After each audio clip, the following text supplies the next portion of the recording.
Welcome. In today's video, we'll walk you through the steps to update your relationship status on Facebook to widowed using a PC.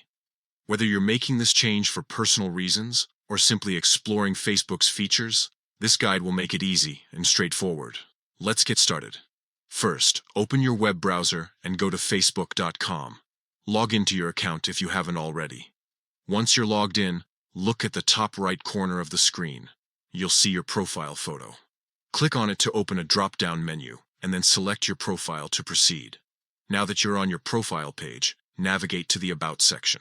This is where all your personal information is stored. Look for the option labeled Family and Relationship on the left-hand side and click on it.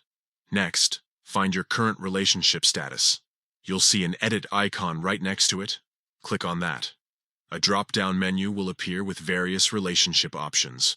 Scroll through until you find Widowed and select it. Finally, review your changes and click Save.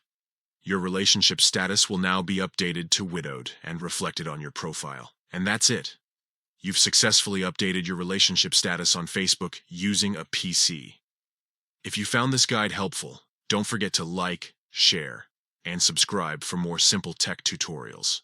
Thanks for watching, and we'll see you in the next video.